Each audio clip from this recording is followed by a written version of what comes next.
Interview شروع ہوئے تقریباً 20 منٹ گزر چکے تھے۔ وہ کانفرنس ہال کی جانب آیا جہاں پہ انٹرویوز منعقد کیے گئے تھے۔ دروازے کے قریب بیٹھے پی این نے اسے انٹرویو شروع ہونے کی اطلاع دیتے ہوئے کانفرنس ہال کا دروازہ اس کے لیے وا کر دیا۔ انٹرویو شروع ہو چکے ہیں، وہ اس بات سے باخبر تھا۔ انفیکٹ رضوی صاحب نے فون پہ اس کی آمد کا وقت پوچھا تھا تو اس نے انہیں انٹرویو شروع کرنے کے لیے کہہ دیا تھا۔ انٹرویو جیسی فارمیلٹی میں وہ بالکل مداخلت نہیں کرتا تھا، مگر پاپا کی غیر حاضری پہ ان کے ماتحتوں کے خیال میں اس کی موجودگی ضروری تھی۔ سو چاروں ناچار وہ چلا آیا۔ مختلف فیلڈز کے لیے مختلف ویکنسیز تھیں، 15 دن پہلے اخبار میں اناؤنس کی گئی تھیں، اور انٹرویوز کا دن آج تھا۔ وہ کمرے میں داخل ہوا۔ انٹرویو لیتا پینل 1 سیکنڈ کے لیے اس کی طرف متوجہ ہوا۔ اس نے ہاتھ کے اشارے سے انہیں جاری رکھنے کے لیے کہا اور خود خاموشی سے جا کے رضوی صاحب کے ساتھ رکھی کرسی پہ بیٹھ گیا، جو غالباً اسی کے لیے چھوڑی گئی تھی۔ محترمہ، اس سے پہلے آپ نے اس فیلڈ میں کوئی جاب نہیں کی؟ نہیں۔ اپنے سامنے رکھی فائل پہ نظر دوڑاتے اس نے بلال صاحب کو امیدوار سے ایک اور سوال کرتے سنا۔ بنا تجربے کے آپ اس جاب کی ذمہ داریوں کو کیسے سمجھ سکتی ہیں؟ اس نے اس سوال کا جواب جاننے کے لیے اس خاتون کی طرف دیکھا جو سامنے بیٹھی تھی، جبکہ دوسری جانب بلال صاحب کا جواب دینے کے لیے کھلے ہوئے لب وہیں ٹھہر چکے تھے۔ دونوں کی نگاہیں ساکت تھیں۔ ایک ہلکی سی پہچان گزشتہ دنوں کی آنکھوں میں ابھری۔ روہیل نے مقابل کی نگاہ میں حیرانگی کے ساتھ ایک واضح الجھن بھی محسوس کی۔ انٹرویو لینے والے پینل نے اسے روہیل کو گھورتے ہوئے پایا۔ بلال صاحب ابھی تک اس کے جواب کے منتظر تھے۔ اسے متوجہ نہ ہوتے دیکھ کے وہ ہلکے سے ہنکارے۔ تمام لوگوں کی خود پہ نگاہیں محسوس کرتی، خود کو سنبھالتی، اس نے جواب دینے کے لیے لفظوں کو ترتیب دینا شروع کیا، مگر وہ ایک لفظ بھی نہ کہہ پائی۔ اس پل وہ بری طرح سے روہیل کو دیکھ کے الجھ گئی تھی۔ اسے خیال ہی نہیں رہا کہ وہ اس وقت کہاں ہے۔ غالباً انٹرویو لینے والے سمجھ گئے کہ اس کے پاس بلال صاحب کے سوال کا کوئی جواب نہیں ہے، سو عقیل حقانی نے اپنا سوال کر ڈالا۔ محترمہ، آپ یہ جاب کیوں کرنا چاہتی ہیں؟ حقانی صاحب کا لہجہ خاصا اسپاٹ تھا۔ انہیں روہیل کو اس کا یوں ساکت دیکھنا، پھر گمسم ہونا پسند نہیں آیا تھا۔ مانا روہیل احمد بہت ہینڈسم، اسمارٹ اور خوبصورت شخصیت کا حامل تھا، مگر وہ یہاں مالکوں میں سے تھا۔ انٹرویو دینے آنے والے لوگ، وہ بھی معمولی پوسٹوں کے لیے، انہیں یہ حق حاصل نہیں تھا کہ وہ اسے یوں دیکھ کے یوں ریئیکٹ کریں۔ عقیل صاحب کا جواب بھی وہ نہ دے پائی۔ انٹرویو پینل کی حیرانگی میں مزید اضافہ ہوا جب روہیل کرسی کی پشت سے ٹیک لگائے اسے گھورتے ہوئے خاموشی سے اس کی کیفیت کا بخوبی اندازہ کر رہا تھا۔ اسے یہ ساری سچویشن مزہ دے رہی تھی۔ میرب وقار کی حواس باختگی، لبوں پہ پڑا کفل اور سٹپٹاہٹ۔ وہ اپنی ہمتوں کو مجتمع کرتے ہوئے آہستگی سے بولی، مجھے یہ جاب نہیں کرنی۔ آپ کا وقت ضائع کرنے پہ معذرت، میں جاتی ہوں۔ اس نے ایک بار پھر نظریں اٹھا کے شناسائی کی ایک ہلکی سی چمک ابھرتی آنکھوں کو دیکھا، جو فرصت سے ایک بار پھر اس کو انہماک سے دیکھتے ہوئے محظوظ ہونے لگا تھا۔ وہ ایک بار پھر سب حیران ہوئے۔ انہیں اس لڑکی کی دماغی حالت پہ شک ہوا۔ رضوی صاحب نے شکریہ کے ساتھ اسے جانے کا اندیا دیا۔ وہ گود میں رکھے بیگ کو کندھے پہ لٹکاتی ہوئی باہر نکل گئی۔ روہیل کی مسکراتی نگاہوں نے اسے کمرے سے باہر جاتے دیکھا تھا۔ اسے خود پہ حیرت ہو رہی تھی، کتنی آسانی سے وہ اسے پہچان گیا تھا۔ خیر، پہچان تو وہ بھی گئی تھی۔ انٹرویو کا سلسلہ ایک بار پھر سے شروع ہو چکا تھا۔ سر جھٹکتا ہوا وہ سامنے بیٹھے نئے امیدوار کی جانب متوجہ ہوا، لیکن نہ جانے کیوں اس کا دل اب وہاں سے بھاگنے کو چاہنے لگا تھا۔ وہ ان سب سے ایکسکیوز کرتا اپنے کمرے میں چلا آیا۔ ایک بے نام عجیب سی کیفیت میں گھرا وہ کھڑکی میں آ کھڑا ہوا۔ سلائیڈرز ہٹا کے اس نے نگاہ نیچے دوڑائی تو گیٹ کے قریب گارڈ سے بات کرتی وہ دکھائی دی۔ وہ گارڈ سے کچھ پوچھ رہی تھی، وہ اسی کے بارے میں دریافت کر رہی ہوگی۔ یہ میرا دل و دماغ کیا سوچنے لگے ہیں۔ اس نے خود کو سرزنش کرتے ہوئے ایک طویل سانس بھرا، پھر سلائیڈرز بند کرتا ہوا اپنی سیٹ پہ آ بیٹھا۔ غائب دماغی سے قدم اٹھاتی وہ سڑک کے کنارے چل رہی تھی، آنکھوں کے پار مسکراتی، مذاق اڑاتی نگاہیں، اور کانوں کے قریب گارڈ کی آواز، وہ فیکٹری کے مالک ہیں، تم ملتے بھی کیسے؟ ہم تو تمہیں کچی سڑکوں اور گلیوں میں ڈھونڈتے رہے، تمہارے یہاں ان عمارتوں میں ہونے کا تو کوئی گمان ہی نہیں گزرا تھا۔ اسے رہ رہ کے وہ وقت یاد آنے لگا جب بابا نے اسے تلاش کرنے کی مہم کا آغاز کیا تھا۔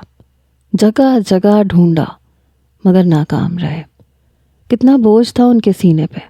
جانے سے پہلے اسے خاص تاکید کی تھی کہ اسے ڈھونڈ کے اس کی امانت لوٹا دو، اور بابا کی وفات کے بعد اس نے بھی اپنے تحت بڑی کوشش کی مگر ناکامی کے سوا اس کے ہاتھ کچھ بھی نہ آیا۔ جب ڈھونڈنا چاہا تو نہ ملا، اور اب جب تلاش بند کر دی تو سامنے آ کھڑا ہوا۔ کیا کوئی 5 سالوں میں اتنی ترقی کر سکتا ہے؟ نہیں، تم ہمیشہ سے مجھے مشکوک لگتے تھے۔ تمہارے بارے میں میری رائے 100% درست تھی۔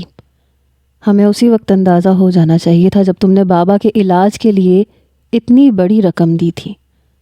کتنے بے وقوف تھے جو ہم تمہارے بارے میں جان نہ سکے۔ اس لمحے وہ حد سے زیادہ حساس ہو رہی تھی، مگر دل کو ایک سکون تھا، وہ اپنے بابا کا قرض اب ادا کر سکتی ہے۔ مس میرب بکار، اس نے بآواز سی وی پہ موجود اس کے نام کو پڑھا۔ ہم یوں دوبارہ ملیں گے یہ تو کبھی سوچا نہیں تھا، اور تم مجھے یاد رہ جاؤ گی ایسا تو خیال میں بھی نہیں گزرا تھا۔ تم بالکل ویسی ہو جیسی 5 سال پہلے تھی۔ کیا تب بھی تم اتنی خوبصورت تھی جتنی آج مجھے لگی؟ یا کیا تم واقعی خوبصورت ہو؟ اس کے اندر سے صدا اٹھی تھی۔ تمہیں دیکھ کے، سرسری سی ملاقات کر کے، میں اور میرا دل اتنے خوش کیوں ہیں؟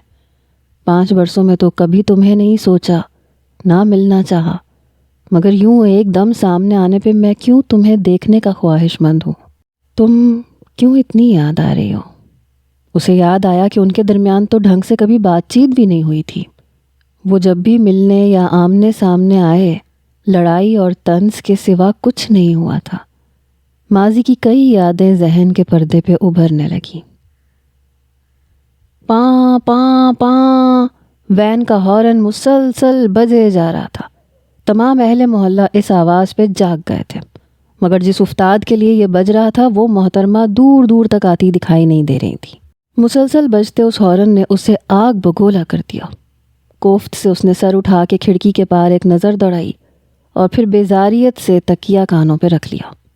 ہارن کی شدت میں بتدریج اضافہ ہوتا جا رہا تھا۔ اپنے کانوں پہ دھرے تکیے کو زور سے دور پٹکا اور اٹھ بیٹھا۔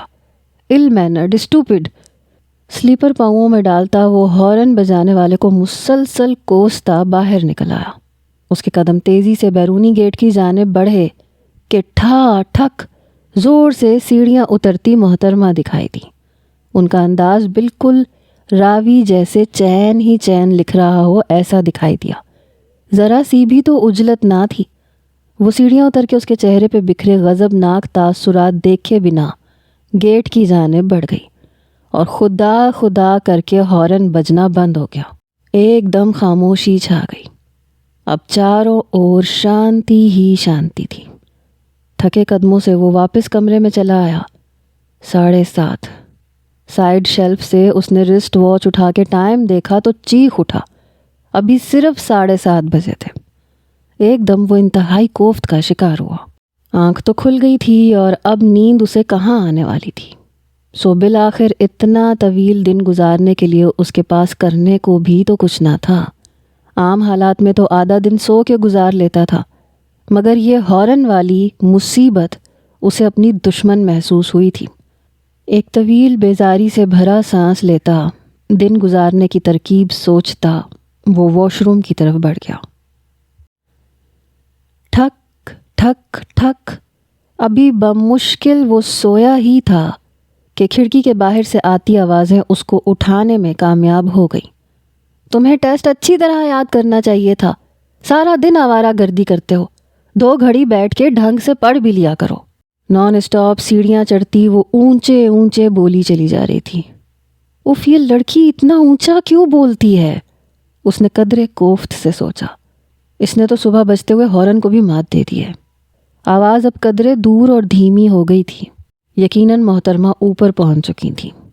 اس نے اپنے اعصاب پہ قدرے سکون محسوس کیا.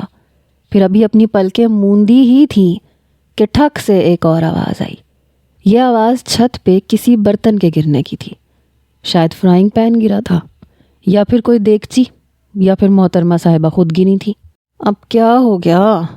ایک بے بسی سے اس نے اپنی بند مٹھی بستر پہ ماری. یہ گھر کم اور ڈربا خانہ زیادہ لگتا ہے. سانس بھی کوئی لے تو آواز دور دور تک سنائی دیتی ہے. جانے کب تک اور کتنی دیر تک مجھے اس گھر میں رہنا پڑے گا. ماما، میں آپ کے شوہر کو کبھی معاف نہیں کروں گا. اس نے ماما کے تصور سے مخاطب ہوتے ہوئے اپنے پاپا کی شکایت کی. وہ اپنے لیے چائے بنا رہا تھا جب ڈور بیل کم اور ٹرک نما ہارن زیادہ بجا. اف، اس مسلسل ڈسٹربنس نے اس کا موڈ آف کر رکھا تھا. کپ ہاتھ میں لیے وہ دروازے تک آیا. سامنے مالک مکان کھڑے تھے. ہیلو انکل، اس نے بحالت مجبوری اخلاق نبھایا. وعلیکم السلام. جواباً بڑا خوشگوار جواب موصول ہوا. آئی ایم سوری، تمہیں خام خواہ ڈسٹرب کیا. کب سے اوپر کی بیل بجا رہا ہوں. شاید بچے گھر پہ نہیں ہیں. میں یہاں اندر کی سیڑھیوں سے اوپر چلا جاتا ہوں. وہ اس کی کیفیت سے انجان اپنی معصومیت بھری دھن میں بولے چلے جا رہے تھے. انہیں راستہ دیتا وہ سائیڈ پہ ہو گیا. انکل سیڑھیاں چڑھ گئے اور وہ باہر سوکھی سڑی گھاس پہ مشتمل لان میں چلا آیا.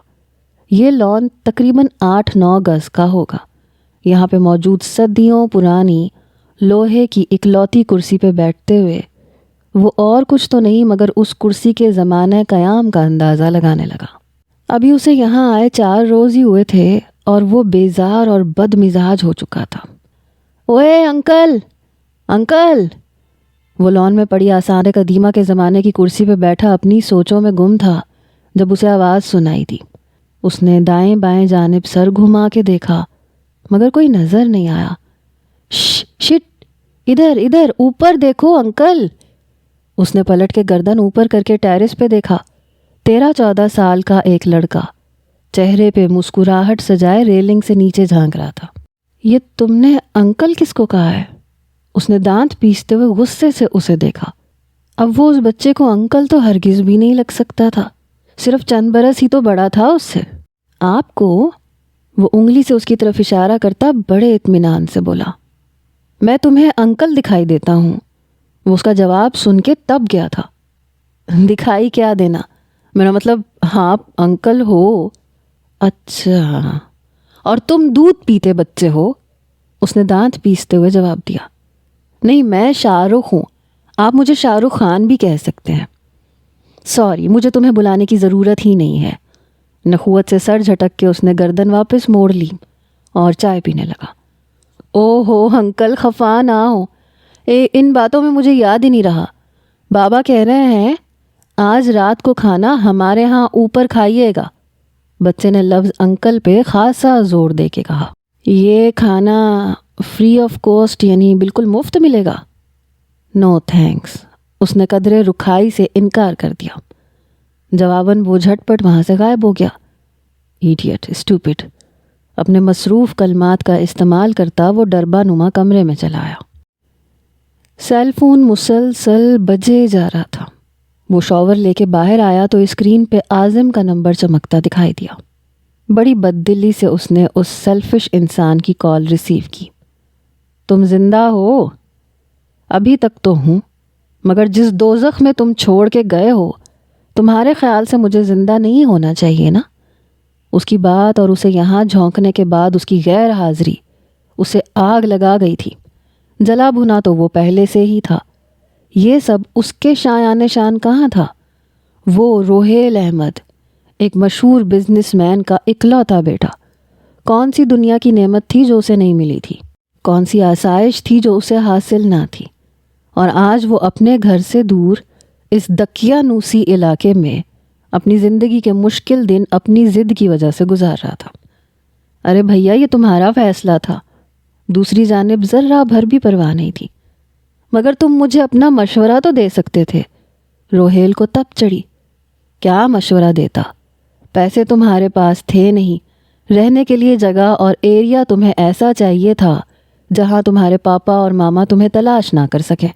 عازم کو اس کے تپے ہوئے انداز پہ ہنسی آ گئی، پھر اس کے روٹھے انداز پہ سنجیدہ ہو گیا۔ یہ گھر نہیں ہے مجھے، اس نے دانت کچکچائے۔ بس شکر کرو کہ بروقت گھر مہیا ہو گیا، ورنہ عازم تیزی سے بولا۔ اس کی بات درمیان میں ہی رہ گئی۔ خیر چھوڑو، اب مشورہ دیتا ہوں، ایکسکیوز کر لو۔ آپ کے مشورے کا شکریہ۔ اسے عازم کا مشورہ ایک آنکھ نہیں بھایا۔ میرے بھائی، زندگی بڑی مشکل ہے، تم ان چیزوں کے عادی نہیں ہو۔ اس نے بڑے دو ٹوک میں بات کہہ کے فون بند کر دیا۔ وہ گھر چھوڑ آیا تھا، ماما سے نہیں پاپا سے لڑائی ہوئی تھی، اور گھر چھوڑنے کے بعد وہ کسی دوست، ہاسٹل یا پھر کسی رشتہ دار کے گھر نہیں رہنا چاہتا تھا۔ اسے ایک ایسی جگہ چاہیے تھی جہاں پاپا اسے کم از کم بآسانی نہ ڈھونڈ سکیں۔ عازم کے ساتھ مسئلہ شیئر کرنے کے بعد وہ شہر کے کافی پرانے مگر نسبتاً خاموش علاقے میں یہ گھر تلاش کر سکا تھا۔ عازم صحیح ہی تو کہہ رہا تھا کہ وہ اس ماحول کا عادی کب تھا۔ آج تک کون سا ایسا کام تھا جو اس نے خود کیا تھا، اور اب یہاں رہتے ہوئے اسے اچھی طرح سے اندازہ ہو رہا تھا۔ ابھی تک تو وہ کھانا آرڈر کر کے منگوا لیتا تھا، چائے کے لیے کیٹل، ٹی بیگز، خشک دودھ اور چینی اور دوسری استعمال کی اشیاء عازم اسے دے گیا تھا۔ لیکن اب کپڑوں کی دھلائی کا مسئلہ کھڑا ہونے والا تھا، اور وہ ان تمام مسائل سے بھاگ کے گھر واپس نہیں جانا چاہتا تھا۔ وہ گھر سے 1 ماہ کا پلان بنا کے نکلا تھا۔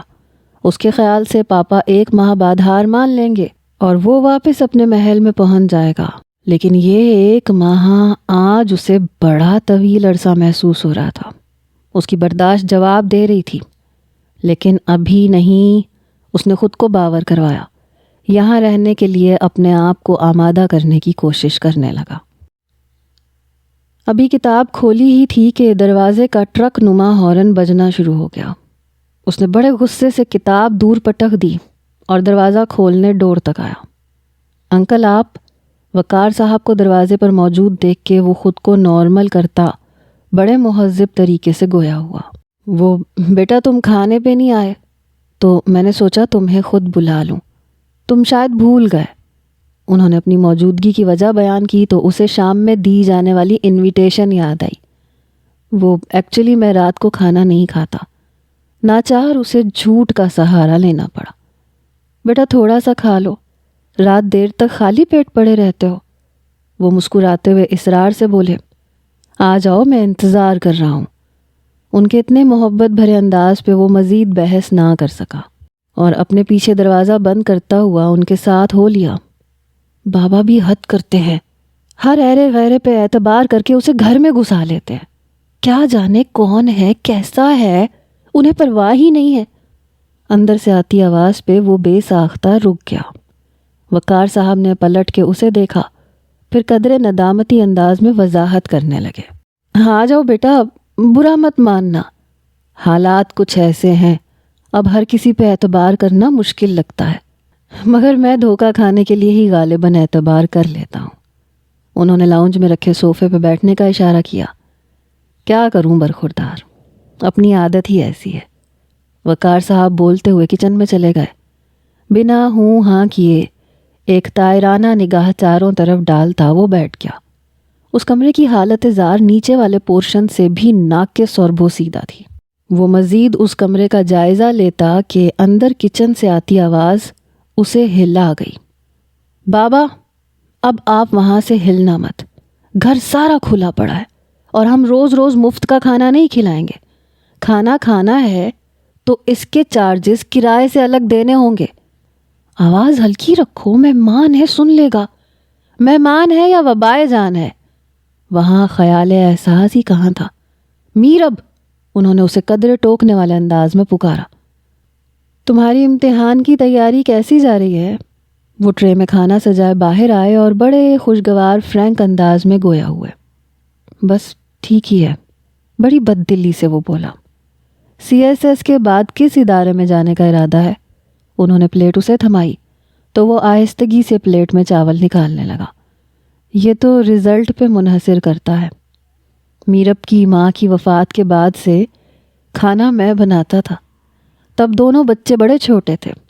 ابھی کچھ عرصے پہلے میرب نے کھانا پکانا شروع کیا ہے، تو شاید کھانا تمہیں اتنا ذائقے دار نہ لگے. بڑا وضاحتی سا فکرہ تھا. شاید اس کے انداز میں محسوس کی جانے والی بے دلی پہ انہوں نے وضاحت کرنا ضروری سمجھی. او نو انکل، اٹس گڈ. بڑی مشکل سے اس نے خود کو کنٹرول کیا تھا. پھر کھانے کے دوران وقار انکل ہی بولتے رہے. جواباً وہ صرف سر ہلانے پہ اکتفا کرتا رہا. اسے خود پہ حیرت تھی کہ اتنا ضبط اس میں کہاں سے آ گیا.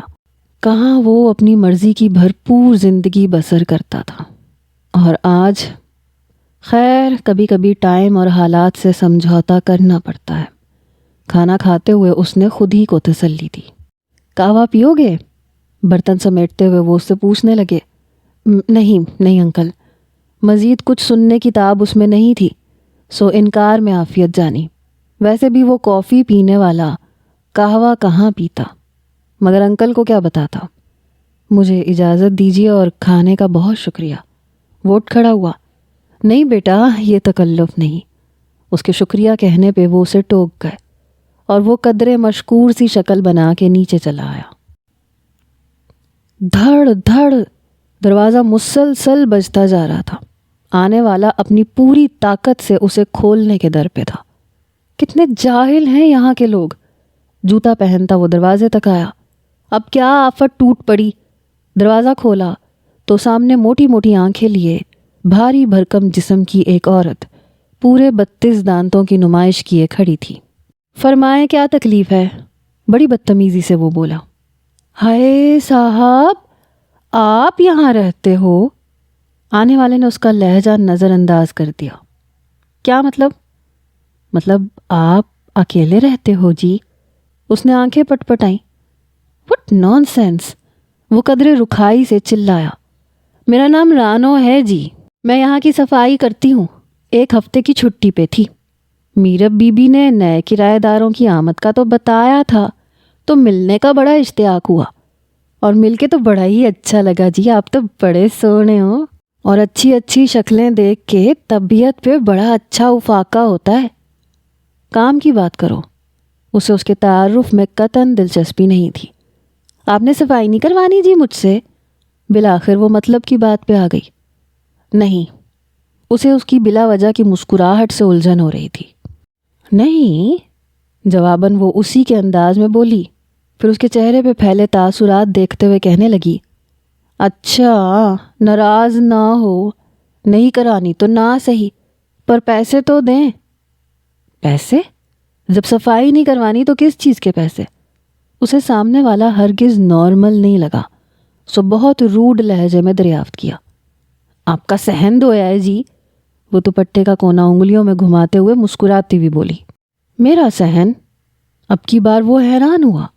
جی یہ اپنا باہر والا ویڑا میں نے ہی تو لشکا کے صاف کیا ہے. بالکل چمک گیا ہے آپ کی طرح. میں یہاں پہ کرایہ دار ہوں، یہ صحن میرا نہیں ہے. اس کی چکنی چپڑی باتیں بمیں اس کے انداز کے اسے سخت زہر لگ رہی تھیں. وہ جی میرب باجی کہہ رہی تھی کہ جو نیچے رہے گا یہ صحن اسی کا ہے. وہ اسے میرب نامے سے آگاہ کر رہی تھی اور اس کا میٹر گھوم گیا. سو بڑی رکھائی سے کہنے لگا. تو پھر مجھ سے پوچھ کے صفائی کی تھی تم نے؟ پیسے ان سے ہی لو. اب یہ اوپر والوں کی بیٹی صرف پیسوں کی ہی بات کرتی ہے. لالچی. لو جی، وہ تو بڑی شے ہے، 1 روپیہ بھی نہیں دیں گی مجھے. اسے منہ ہی منہ میں بڑبڑاتا دیکھ کے وہ بڑے رازدارانہ انداز میں میرب کی عادات کا پرچار کر رہی تھی. اچھا بس دے رہا ہوں. وہ مزید اس بحث سے اکتا گیا تھا. سو عافیت پیسے دے کے جان چھڑانے میں جانی اور پیسے لینے اندر چلا گیا. یہ لو. تقریباً 2 منٹ بعد وہ واپس آیا اور اسے پیسے پکڑائے.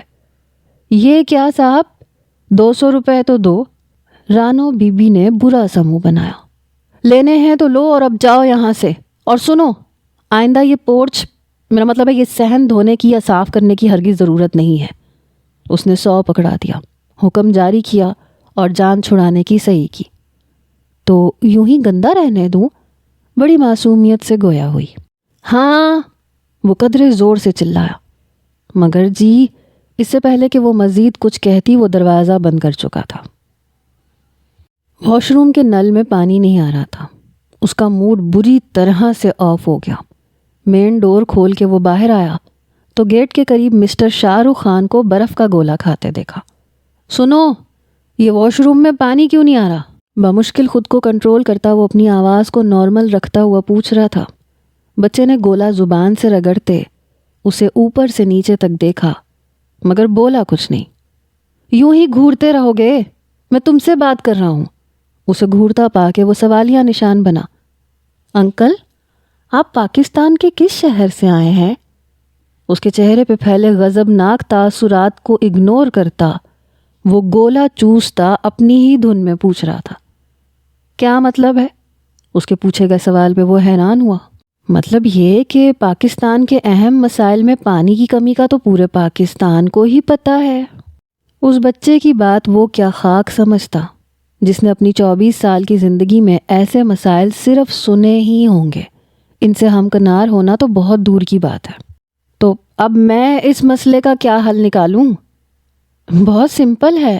یہاں سے 200 گز کے فاصلے پہ نہر ہے، وہاں جا کے نہا آیا ہے، زیادہ دور نہیں جانا پڑے گا۔ گولا چوستے ہوئے عظیم مشورے سے نوازا گیا۔ واٹ؟ اس کی آواز کافی بلند تھی۔ اگر مشورہ پسند نہیں آیا تو پانی آنے کا انتظار کرے۔ وہ بدستور گولا چوستا ہوا باہر نکل کے بھاگ گیا اور دانت پیستا ہوا وہ اندر چلا آیا۔ یہ انتہا درجے کی بدتمیزی ہے۔ میں یہاں کرایہ دے کے رہ رہا ہوں اور پھر ایسا سلوک۔ غصے میں بڑبڑاتا ہوا وہ کمرے کے ایک کونے سے دوسرے کونے تک مارچ کرتا ہوا تلملا رہا تھا۔ جتنے شریف وقار صاحب تھے اتنے گھٹیا یہ دونوں بہن بھائی تھے۔ بات کچھ بھی نہیں تھی، ہمیشہ کی طرح پانی بند تھا۔ اسے وقار صاحب دکھائی دیے۔ اس نے ان سے پانی کی عدم دستیابی کے بارے میں پوچھا تو بڑی حیرت سے ان کی آنکھیں پھیلیں۔ تو تم موٹر آن کر لیتے؟ بڑے معصوم انداز میں وہ بولے۔ کون سی موٹر؟ اب حیرت کا جھٹکا اسے لگا۔ یہاں موٹر کے بغیر پانی نہیں آتا۔ میں تمہیں سوئچ دکھا دیتا ہوں، جب پانی نہ آئے تو اسے آن کر لینا۔ وہ اسے اوپر کے پورشن کی جانب جاتی سیڑھیوں کے نیچے موجود سوئچ بورڈ دکھاتے ہوئے بولے۔ پھر انہوں نے بٹن آن کیا اور ایک شور چاروں طرف گونج اٹھا۔ یہ شور اسے ناگوار ضرور گزرا لیکن یہ چلانے سے کم از کم پانی تو آ رہا تھا۔ وہ ان کا شکریہ ادا کرتا واپس واش روم میں آ کے نہانے گھس گیا۔ ابھی وہ شاور لے ہی رہا تھا کہ ایک دم سے پانی دوبارہ بند ہو گیا۔ موٹر بند ہونے کی آواز پر اس نے کھڑکی کی جانب کسی ذی روح کی موجودگی محسوس کی۔ وہ تیزی سے کھڑکی کی جانب آیا جو اوپر جاتی سیڑھیوں کے نیچے تھی۔ اسے کچھ دکھائی تو نہیں دیا لیکن وہ تمام لحاظ ایک طرف کرتا زور سے چلایا، مسٹر شاہ رخ خان، موٹر آن کرو، بند کیوں کی ہے؟ موٹر بجلی سے چلتی ہے اور بجلی کا بل آتا ہے اور یہ بل ہم ادا کرتے ہیں۔ شاہ رخ خان کے بجائے جواب مس صاحبہ کی جانب سے موصول ہوا تھا۔ اور اس کا استعمال بھی صرف تم لوگ ہی کر سکتے ہو؟ وہ شدت ضبط سے دانت پیستا ہوا گویا ہوا۔ جی بالکل آپ صحیح سمجھے ہیں۔ وہاں کمال اطمینان اور بے مروتی موجود تھی۔ اس کا جی چاہا ایک زوردار جھامپڑ اس کے منہ پہ مارے مگر اس وقت وہ بڑا بے بس تھا، سو خود کو قابو میں رکھتا بڑے تحمل سے بولا، اوکے لیکن اس وقت تو آن کرو۔ کیوں؟ پہلے اس کے استعمال کی ادائیگی کریں پھر یہ چلے گی۔ وہ وہیں سیڑھیوں کے قریب کھڑی تھی۔ روہیل باتھ روم کی کھڑکی نما روشن دان سے اس کی تھوڑی سی جھلک دیکھ سکتا تھا۔ ہر وقت پیسے، وہ جھنجھلا اٹھا۔ نہا تو لوں، دے دوں گا پھر۔ تو پھر موٹر بھی پیسے دینے کے بعد آن ہو جائے گی۔ مس میں شاور لے رہا ہوں، باہر آ کے پیسے دے دوں گا۔ وہ اس کی ہٹ دھرمی پہ بری طرح سے چڑھ گیا تھا۔ زیادہ فالتو بات نہیں کرو۔ اس کا گستاخانہ انداز اسے مزید سلجھا گیا۔ تو کیسے دوں پیسے؟ کیا یوں ہی؟ وہ قدرے رکا پھر گویا ہوا، اوکے آپ کمرے میں تشریف لے آئیں اور بیڈ سائڈ پہ پڑے ہوئے والیٹ میں سے نکال لیجئے پیسے۔ اسے یہی آپشن مناسب لگا، سو لہجے کو متوازن رکھتا ہوا بولا، میں کیوں اندر آؤں؟ آپ باہر تشریف لائیں۔ اب کے بار وہ سٹ پٹ آئی، پھر کندھے اچکاتے ہوئے واضح الفاظ میں انکار کر گئی، دیکھیں نہ آپ اندر آ سکتی ہیں نہ میں باہر آ سکتا ہوں۔ وہ بے بسی سے گھٹی گھٹی آواز میں غرایا۔ اوکے، اب کی بار مزید بحث ختم کرنے کے لیے اس نے ہتھیار ڈال دیے۔ سر پہ موجود شیمپو کو تولیے سے صاف کرنے لگا۔ جبھی جھٹ سے پانی آنا شروع ہو گیا، صد شکر کرتا ایک طویل سانس بھرتا اس کو سلواتے سنانے لگا دل ہی دل میں۔ صبح سے بادلوں نے اندھیر مچا رکھا تھا۔ آسمان پہ دھماکے یوں ہو رہے تھے جیسے کئی توپیں ایک ساتھ چل رہی ہوں۔ تیز تیز ہواؤں کا شور، آندھی نے ساری سڑک کا کچرا پورچ میں لا پھینکا تھا۔ شاپ پر کاغذ، پتے، رنگ برنگی دھجیاں۔ شام ڈھلے بارش شروع ہو گئی۔ ہر چیز دھل کے صاف اور نکھر گئی۔ روہیل نے کھڑکی سے باہر بارش کا زور و شور دیکھا، پھر کچن کا رخ کیا۔ سردیوں کی اس بارش نے مزید سردی بڑھا دی تھی۔ نرم ٹھنڈے خوشگوار موسم کو وہ کافی پی کے انجوائے کرنا چاہتا تھا۔ اس نے کچن کی کھڑکی کھول دی۔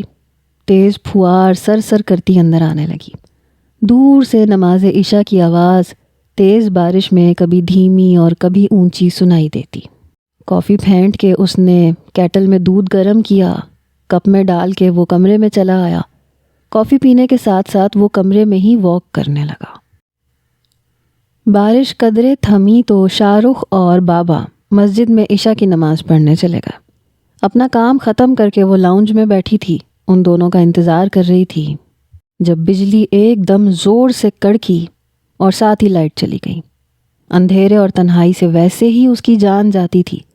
چمکتی بجلی، گرجتے بادل، اوپر سے چاروں اور اندھیرا۔ وہ ایک دم گھبرا گئی۔ سائیں سائیں کرتے سناٹے کو چیرتی آوازیں، ایک زوردار چیخ کے ساتھ وہ کھڑی ہو گئی۔ آنکھیں بند کر کے وہ مسلسل چیخنے لگی۔ مس، کیا ہو گیا؟ آپ کیوں چلا رہی ہیں؟ اپنے قریب سے آتی آواز پہ اس نے آنکھیں کھول دیں۔ موبائل کی ٹارچ ہاتھ میں لیے روہیل سامنے کھڑا اسے حیرت سے چیختے ہوئے دیکھ رہا تھا، جو ہولے ہولے لرز رہی تھی۔ آپ چیخ کیوں رہی ہیں؟ روہیل کے پوچھنے پہ اس نے اطراف میں دیکھا۔ باہر سنائی دیتا طوفان کا شور اور کمرے میں پھیلا اندھیرا۔ میرے خیال سے آپ ڈر گئی ہیں۔ روہیل کے مسکرانے پہ اس نے شرمندگی سے سر جھکا لیا۔ وہ ابھی تک کانپ رہی تھی۔ آپ اتنی ڈرپوک ہیں کہ اندھیرے اور بادل گرجنے سے ڈر گئیں؟ روہیل کا مذاق اڑاتا انداز اسے سخت برا لگا۔ وہ بے ساختہ ہونٹ بھینچ کے رہ گئی۔ تبھی بابا اور شاہ رخ اندر آتے دکھائی دیے تو وہ بھاگ کے ان کے سینے سے جا لگی۔ او میرا بیٹا ڈر گیا؟ بڑے نرم انداز میں اسے تھپکتے ہوئے وہ پوچھ رہے تھے۔ وہ اپنی بیٹی کے اندھیرے سے خوفزدہ ہونے سے واقف تھے۔ یہ چلا رہی تھیں، میں ان کی آواز پہ انہیں دیکھنے آیا تھا۔ اس نے انکل وقار کو ان کی غیر موجودگی میں اپنی یہاں آمد کی وضاحت دی۔ بہت بہت شکریہ بیٹے، ایکچولی میرب اندھیرے اور بارش سے ڈرتی ہے۔ وہ ابھی بھی ہولے ہولے اسے تھپک رہے تھے۔ اٹس اوکے، میں چلتا ہوں۔ اس نے واپسی کے لیے قدم بڑھا دیے، پھر دروازے سے باہر قدم رکھنے سے پہلے ایک بار گردن موڑ کے اسے دیکھا اور نگاہیں وقار انکل کے کندھے کے اوپر سے جھانکتی ڈری سہمی آنسوؤں سے لبریز آنکھوں سے ٹکرائیں۔ میرب نے شرمندگی سے نظریں جھکائیں اور وہ مسکراہٹ دبا کے نیچے چلا آیا۔ اسے یہاں آئے 1 ماہ سے زیادہ کا عرصہ گزر چکا تھا اور پاپا نے اس سے کوئی رابطہ نہیں کیا تھا۔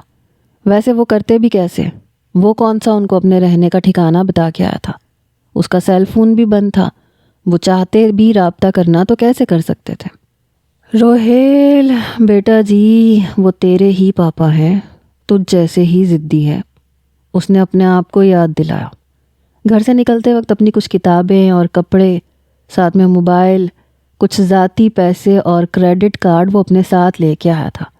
اب اس کے پاس پیسے تقریباً ختم ہو چکے تھے اور اگلے مہینے کا کرایہ دینے کے لیے اس نے انکل سے کچھ دنوں کی مہلت مانگی تھی۔ کیا ماما کو فون کروں؟ اس نے خود سے سوچا اور پھر نفی میں گردن ہلائی۔ نہیں، وہ ہمیشہ کی طرح رو پڑیں گی اور میرا ایموشنل ہونے کا کوئی ارادہ نہیں ہے۔ اسے ایک دم گھر چھوڑتے وقت ماما کی باتیں یاد آئیں اور وہ تمام لمحے جب پاپا نے اسے گھر سے نکال دیا تھا۔ تم جانا چاہتے ہو تو جا سکتے ہو، انہوں نے بڑی گرجدار آواز میں ہنکارا بھرا تھا۔ اور وہ اور ماما صدمے سے چپ رہ گئے تھے۔ پاپا میں جا بھی سکتا ہوں، اس نے ڈرایا۔ تو جاؤ، ہم تمہیں نہیں روکیں گے۔ وہ ٹس سے مس نہ دکھائی دیے۔ یہ آپ کیسی باتیں کر رہے ہیں؟ ماما کو پاپا کا فیصلہ قطعاً نہیں بھایا۔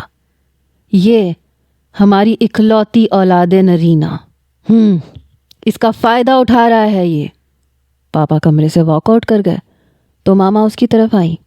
اس کے چہرے پہ پھیلے فیصلہ کن تاثرات دیکھ کے وہ دھیرے سے بولی، پاپا کی بات کو سیریس مت لیا کرو۔ ہائے، آپ تو سوچوں میں گم پریوں کی کہانیوں والے شہزادے لگتے ہو۔ اس کی سوچوں میں رانو بی بی نے انٹری دی تو وہ ایک بار پھر سے جل اٹھا۔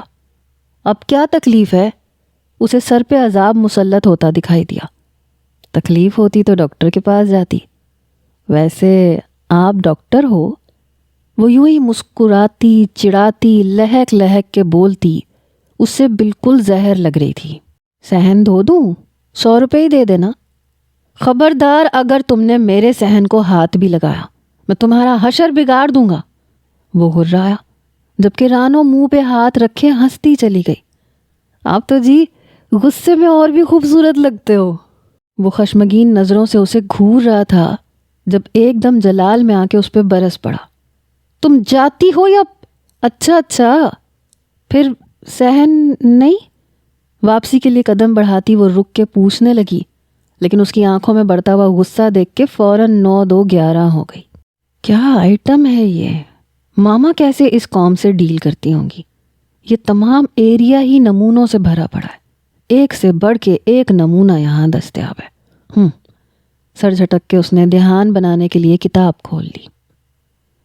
وہ اس ڈبیا نما لان میں عازم کے ساتھ کھڑا باتیں کر رہا تھا جب چھڑ چھڑ اس کے اوپر ٹیرس سے پانی کی بھری بالٹی اچھال دی گئی۔ پشت ٹیرس کی جانب ہو جانے کی وجہ سے وہ پانی گرانے والے کے عزائم کو نہ دیکھ سکا اور پورا کا پورا بھیگ گیا، جبکہ عازم پانی گرنے پہ تیزی سے پیچھے ہٹ گیا تھا۔ اس پہ صرف چھینٹے پڑے تھے۔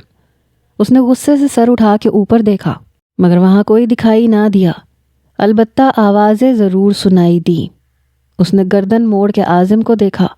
وہ دھیمی مسکراہٹ لبوں پہ سجائے اسے ہی دیکھ رہا تھا۔ یہ چھیڑ چھاڑ کا سلسلہ کب سے شروع ہوا؟ او شٹ اپ! عازم کے چہرے پہ پھیلی زو مانی مسکراہٹ اسے مزید تپا گئی۔ ایک ہی منٹ میں وہ سیڑھیاں پھلانگتا ٹیرس پہ پہنچ گیا۔ وائپر لگاتی میرب کو اگنور کرتا وہ جھاڑو سے پانی نکالتی میڈم رانو کے قریب آیا۔ یہ کیا ہے؟ اس نے اپنے بھیگے سراپے کی طرف اشارہ کیا۔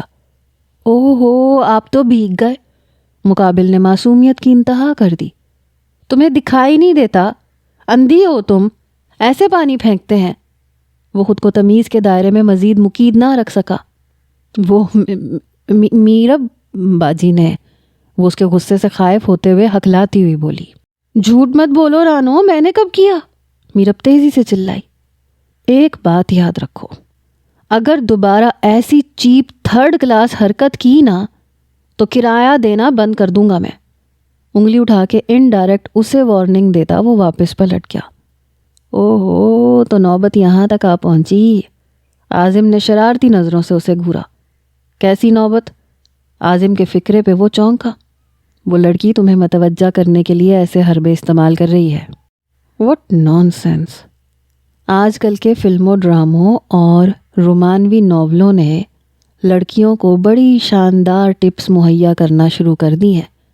ویسے اس ٹائپ کی لڑکیاں خود کو ہلاکو خان کی جانشین سمجھ کے پہلے پھڈے بازی کرتی ہیں اور پھر کسی امیر لڑکے کو پھنسا کے شادی۔ اوہ، ایک سیکنڈ، یہ تم کیا ہانکنے لگے؟ اور اسے کیسے پتا کہ میں امیر آدمی ہوں؟ وہ مزید کوئی کہانی کا اسکرپٹ لکھتا، روہیل نے اسے ٹوکنا مناسب سمجھا۔ بھئی، آپ کی چال ڈھال، رنگ روپ، آپ کے مزاج، ناز نخرے، سبھی انداز کہتے ہیں کہ آپ ایک امیر بزنس مین کی اکلوتی اولاد نرینا ہے۔ وہ ٹھہر ٹھہر کے بولتا اسے چھیڑ رہا تھا۔ Azim stop it! اسے یہ مذاق ہرگز بھی اچھا نہیں لگا۔ میرے پاس اتنا فضول ٹائم نہیں ہے کہ اپنے ہی لینڈ لارڈ کی بیٹی اور اس کی حرکتیں ڈسکس کرتا پھروں۔ 2 ٹوک انداز میں بڑا وضاحتی جواب تھا۔ اس پر وہ اتنا روڈ ہو گیا کہ عازم نے چپ کر جانے میں ہی عافیت جانی۔ روہیل تم ہی ضد چھوڑ دو. تھک ہار کے ماما نے اس سے رابطہ کیا اور اب وہ اسے گھر واپس آنے کے لیے منا رہی تھی. نو موم. وہ بھلا کا ضدی ثابت ہو رہا تھا. تمہارے پاپا اتنی آسانی سے ہار نہیں مانیں گے. وہ اسے اس کی ضد چھوڑنے پہ مجبور کر رہی تھی اور وہ پیچھے نہیں ہٹے گا یہ وہ سوچ چکا تھا. موم مجھے بزنس مین نہیں بننا. میں جانتی ہوں اور تمہاری خواہش کا احترام بھی کرتی ہوں. تم ہمارے ایک ہی بیٹے ہو. یہ سب کون لک آفٹر کرے گا؟ تمہارے پاپا کی ہیلتھ بھی اب اتنی اچھی نہیں رہتی. ماما نے ایک ایموشنل وار کیا. تو یہ اکلوتا ہونا جرم بن گیا میرا. وہ ماما کے جذباتی پن پہ بڑی بیزاری سے بولا. ایسے نہیں کہتے. بے اختیار وہ تڑپ اٹھی. میں صبح ارباز کے ہاتھ کچھ پیسے بھجوا دوں گی. اپنا خیال رکھنا میری جان. بالآخر ان کی ممتا نے ہار مان لی. اتنے دن گھر سے دور، نہ جانے وہ کن حالات میں رہ رہا ہوگا. شہزادوں کی طرح اسے پالا تھا انہوں نے. جب ماما کی باتیں دل کو لگیں تو گھر واپس آ جانا. اپنی بات مکمل کر کے انہوں نے فون بند کر دیا. اس نے ہاتھ میں پکڑے موبائل کو گھورا اور دل ہی دل میں پاپا کے تصور سے مخاطب ہوا. سوری پاپا، اس بار آپ ہار مان جائیں، پھر دوبارہ کبھی تنگ نہیں کروں گا. ماما نے پیسے بھجوا دیے تھے. وہ انکل وقار کو ان کا کرایہ دینے اوپر آیا تھا. ہلکے سے دروازے کو نوک کر کے وہ آنے والے کا انتظار کرنے لگا. کون؟ اندر سے ابھرتی آواز اسے بد مزہ کر گئی. روہیل. ناچار بڑے آرام سے جواب دیا. Prince of dream land. جواباً اس نے میرب کو کہتے ہوئے سنا. محترمہ مجھے وقار انکل سے ملنا ہے. وہ ہرگز بھی اس کے منہ نہیں لگنا چاہتا تھا. انکل؟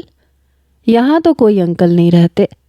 انکل تو غالباً نیچے رہتے ہیں. یہ دونوں بہن بھائی اسے اعلیٰ درجے کے بدتمیز لگنے لگے تھے. نہ جانے خود کو کیا سمجھتے تھے. بلا وجہ کے چیپ مذاق، اوٹ پٹانگ حرکتیں، اسے یہ چیزیں بالکل اچھی نہیں لگتی تھیں.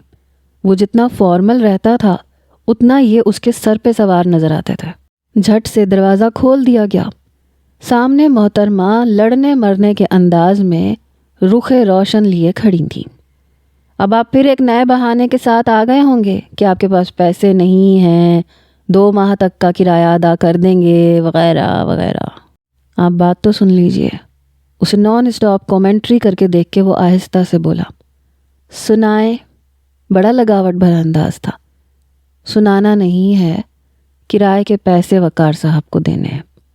اپنی بات کی اس نے درستگی کی اور سپاٹ لہجے میں بولا. پورے ہیں؟ اس نے سوالیہ نگاہوں سے روہیل کو دیکھا. آپ اگر پڑھی لکھی ہیں تو گن لیجئے. اب کی بار وہ بھی طنز کرنے سے خود کو روک نہیں پایا. آرام سے بات کرو تو محترمہ کا دماغ ٹھکانے نہیں آتا. اگر سے کیا مطلب ہے؟ میں اس ملک کی پڑھی لکھی معزز شہری ہوں.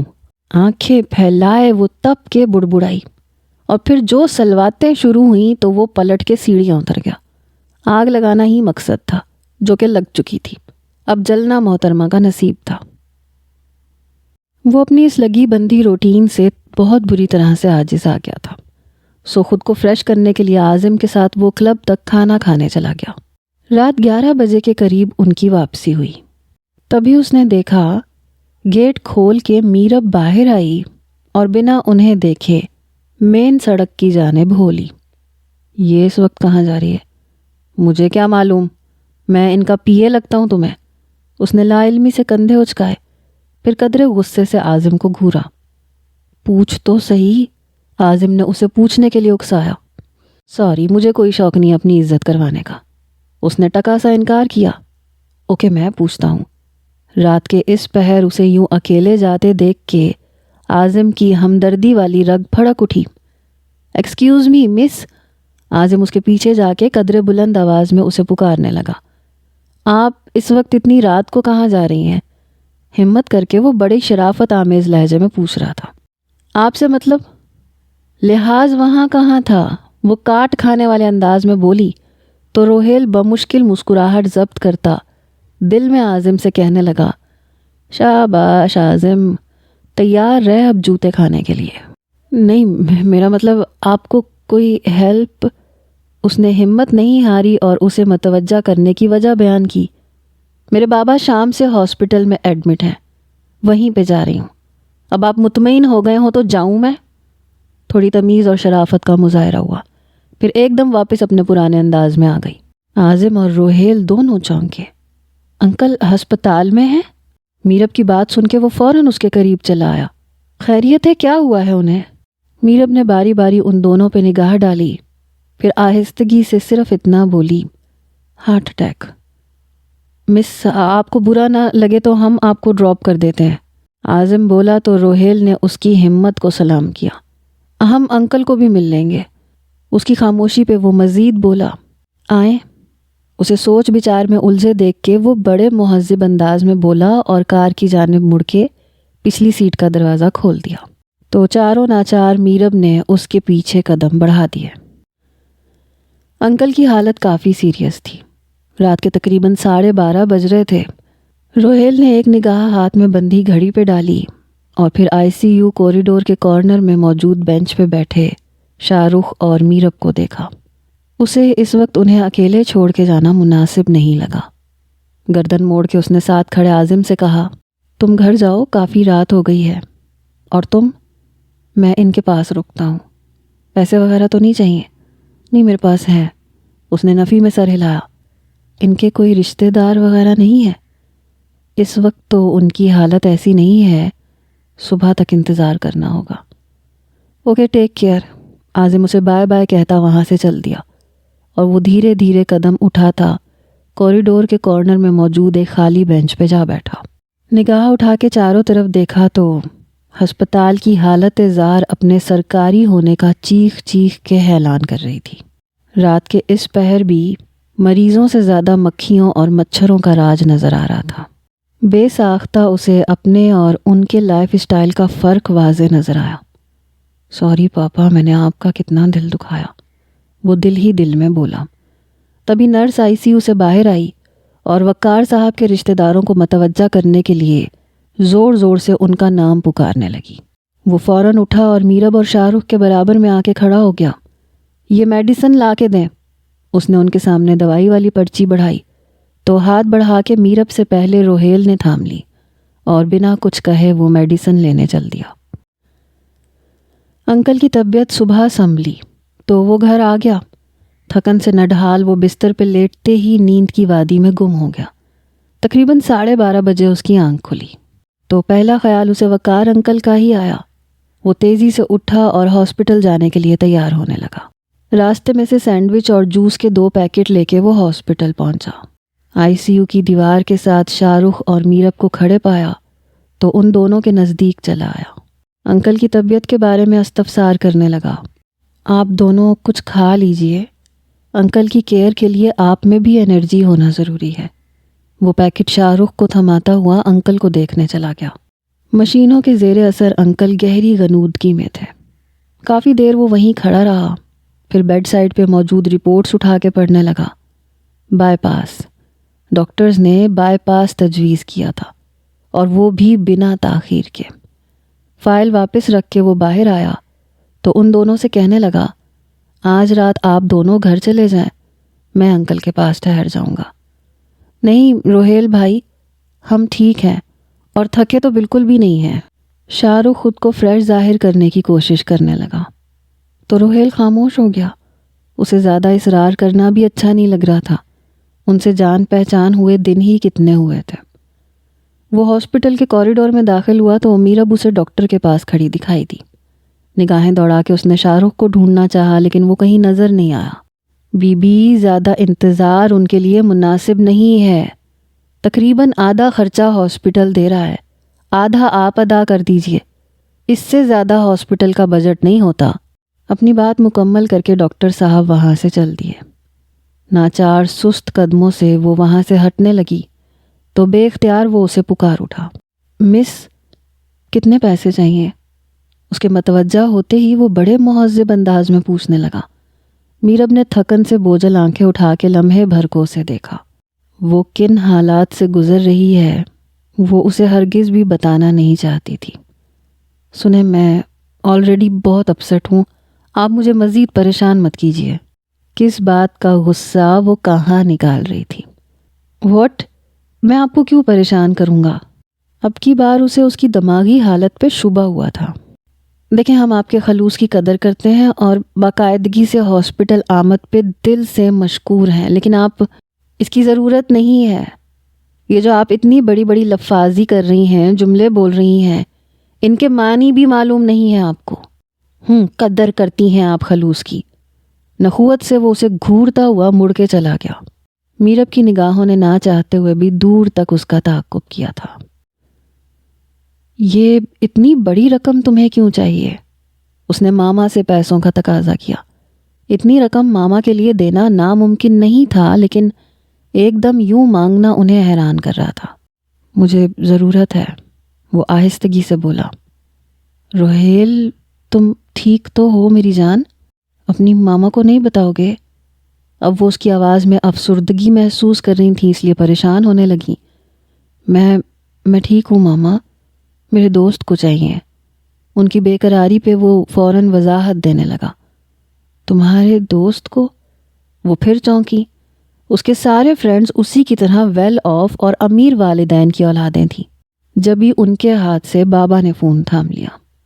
اپنی ضد چھوڑ دو اور گھر آ جاؤ، جتنے پیسے چاہو گے میں دے دوں گا، وہ بظاہر نرم لہجے میں بول رہے تھے۔ جواباً اس نے خاموشی میں ہی عافیت جانی۔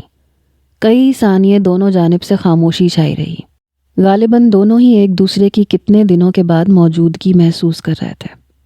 پھر اس نے پاپا کو کہتے ہوئے سنا، جتنی رقم چاہیے ارباز کو کہہ کے بھجوا دو۔ وہ ان کا بیٹا تھا۔ اگر اس پل وہ اپنی ضد میں اس کی فرمائش پوری نہ کرتے تو کون کرتا؟ بھلے ہی وہ ناراض تھے۔ جی، حیرت میں ڈوبی ماما کی آواز ابری، اور حیرانگی تو اسے بھی ہوئی تھی۔ ماما نے پیسے بھجوانے کے لیے کہہ دیا تھا اور دھیرے سے خدا حافظ کہہ کے فون بند کر دیا تھا۔ اگلے ہی دن اس نے بائی پاس کے لیے درکار تمام رقم ہاسپٹل میں جمع کروا دی اور رسید شاہ رخ کو تھمائی، تو وہ حیرت زدہ اسے دیکھے گیا۔ ابھی نہیں، کچھ نہ کہنا، انکل خیریت سے ٹھیک ہو کے گھر آ جائیں، پھر اس معاملے پہ بات کر لیں گے۔ اس کے کھلتے ہوئے لب دیکھ کے وہ تیزی سے کہنے لگا۔ پھر شاہ رخ کا کھندا تھپ تھپاتا ہوا ہلکے سے مسکرایا، اور دور کھڑی میرب کو اس کے مشکوک کردار ہونے پہ کوئی شبہ باقی نہ رہا۔ ایک ہفتے بعد انکل خیریت سے گھر واپس آ چکے تھے۔ شیشے میں خود پہ ایک طائرانہ نگاہ ڈالتا وہ اوپر انکل سے ملنے چلا آیا۔ میرب نے دروازہ کھولا۔ انکل، اس نے سوالیہ انداز میں اس سے پوچھا، اور اس کے ہاتھ کے اشارے پہ وہ اس کے پیچھے اندر کمرے میں چلا آیا۔ اسے دیکھ کے وقار صاحب خوشی سے کھل اٹھے۔ تم نے ہماری بہت مدد کی۔ بڑا ممنونیت بھرا لہجہ تھا، اور اسے ان کا مشکور اور ممنون انداز اچھا نہیں لگا، سو بے اختیار انہیں ٹوک گیا۔ ارے نہیں انکل، ایسا مت کہیں، کچھ دن آرام کر لوں، پھر تمہارا قرض تمہیں ضرور لوٹا دوں گا، آپ اس کے لیے پریشان مت ہوں۔ اس نے یہ پیسے واپسی کے لیے تو نہیں دیے تھے، بس انسانیت کے ناطے وہ ان کی مدد کر رہا تھا، اور وہ اللہ کا بے حد شکر گزار تھا کہ اس نے اسے اس قابل بنایا کہ وہ کسی کے کام آ سکتا تھا۔ ابھی وہ دروازے پہ دستک دینے ہی والی تھی کہ دروازہ کھل گیا۔ اس کا ہاتھ ہوا میں ہی لہرا گیا تو اس نے جلدی سے ہاتھ نیچے کر لیا۔ جی فرمائیے۔ روہیل اسے حیران نظروں سے دیکھ رہا تھا۔ وہ بھائی جان، اس کے منہ سے بے ساختہ بھائی نکل گیا، جبکہ کہنا وہ کچھ اور چاہ رہی تھی۔ میں آپ کا بھائی نہیں ہوں، اب فرمائیے، وہ سنجیدگی سے کہہ رہا تھا۔ وہ میرا مطلب ہے، وہ بے حد گھبرا گئی۔ انکل کی بیماری کے بعد سے اس کی شاہ رخ سے کافی دوستی ہو گئی تھی، لیکن میرب سے تعلقات اسی روش پہ قائم تھے۔ میں آپ سے یہ کہنے آئی تھی کہ اب کس چیز کے پیسے ادا کروں؟ وہ پھر سے اس کی بات کاٹ گیا۔ اوہو، پہلے بات تو پوری سن لیں۔ ہماری اتنی مدد کا شکریہ، لیکن یہ اتنی بڑی رقم آپ کے پاس کہاں سے آئی؟ وہ جلدی سے کہہ گئی کہ مبادہ وہ پھر کچھ اور بول اٹھے۔ کئی دنوں سے اس کے دماغ میں یہ سوال ادھم مچا رہا تھا۔ اوہ آئی سی، دیکھیے محترمہ، اس نے سیٹی کے انداز میں ہونٹ سکیڑے، میرے پاس دیکھنے دکھانے کا ٹائم نہیں ہے۔ وہ فوراً اس کی بات کاٹ کے بولی۔ وہ فوراً اپنے پرانے اسٹائل میں واپس آ چکی تھی۔ اوکے، یہ شکریہ وغیرہ بھی پھر آپ رہنے دیجئے، اور رہا جواب دوسرے سوال کا تو اپنے کام سے کام رکھیں۔ اس نے ٹھا سے دروازہ بند کر دیا۔ میرب نے گھور کے بند دروازے کو دیکھا۔ مشکوک آدمی، وہ جھٹ سے بڑبڑائی۔ دروازے کی دوسری جانب روہیل نے میرب کے الفاظ بخوبی سنے تھے اور مسکرا اٹھا تھا۔ بالآخر وہ اسے زچ کر گیا تھا۔ اور پیسے تو نہیں چاہیے؟ ماما اس سے فون پہ مزید رقم تو درکار نہیں ہے اس بارے میں پوچھ رہی تھی۔ نو موم، یہ میں نہیں تمہارے پاپا پوچھ رہے تھے۔ ماما نے اسے چونکا دیا تو وہ مسکرا اٹھا۔ پاپا کا یہ انداز اسے بے حد بھا گیا تھا۔ ان سے کہہ دیجئے گھر آ کے بتاؤں گا۔ ایک دم وہ ہر چیز سے بیزار ہو گیا اور اس نے واپس جانے کا فیصلہ کر لیا۔ کیا کہا تم نے؟ ادھر ماما کی خوشی قابل دید تھی۔ میں گھر واپس آ رہا ہوں موم، آپ دونوں میری جنت ہیں۔ فون بند کر کے اس نے دونوں کے تصور سے اظہار محبت کیا۔ پاپا نے اس سے بے جا ضد سے نہیں بلکہ پیار سے اپنی بات منوا لی تھی۔ وہ ماما کو اپنی واپسی سے آگاہ کر چکا تھا، سو اپنے اندر پھیلے اطمینان کو محسوس کرتا ہوا سو گیا۔ بس آج کی رات، اور پھر وہ اپنے گھر میں اپنے بیڈ روم میں ہوگا۔ اس کا موبائل مسلسل بجے جا رہا تھا۔ اس نے ریسیو کرنے سے پہلے وقت دیکھا، 2 بج رہے تھے۔ اسکرین پہ چمکتا نمبر پاپا کا تھا۔ اس نے جلدی سے فون ریسیو کیا۔ روہیل، وہ رو رہے تھے۔ وہ تیزی سے اٹھ کے بیٹھا۔ رامین از نو مور، بنا کسی تمہید کے وہ بولے۔ پاپا؟ اس کے لب پھڑ پھڑائے۔ وہ کیا کہہ رہے تھے؟ اسے کچھ سمجھ میں نہیں آیا۔ رامین، اس کی بہن، مر چکی تھی۔ میں گاڑی بھیج رہا ہوں۔ اب وہ قدرے اپنے آپ کو سنبھال چکے تھے۔ رامین کا لندن میں ایکسیڈنٹ ہو گیا تھا۔ وہ دھیرے دھیرے اسے سب کچھ بتانے لگے۔ اس کے حواس گم ہوتے جا رہے تھے۔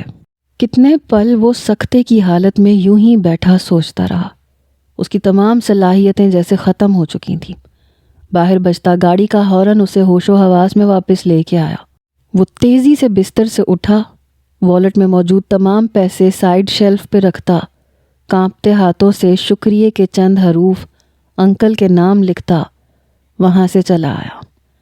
رامین کی موت سے ماما پاپا دونوں نڈھال ہو چکے تھے۔ وسیع و عریض پھیلا بزنس، رامین کے بچے، اور نہ جانے کیا کیا ذمہ داریاں اس پہ آن پڑیں۔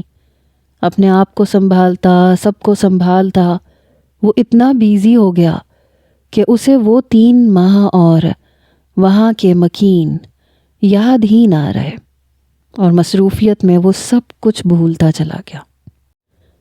نہیں بھولا تو کچھ بھی نہیں تھا۔ ایک نظر، صرف ایک نظر میں اسے پہچان گیا۔ وہ ابھی بھی مسلسل اسی کے بارے میں سوچے چلا جا رہا تھا۔ وہ گیٹ کے قریب آ کے رکی۔ چوکیدار نے اسے دیکھتے ہی گیٹ کھول دیا۔ بچے لان میں تھے۔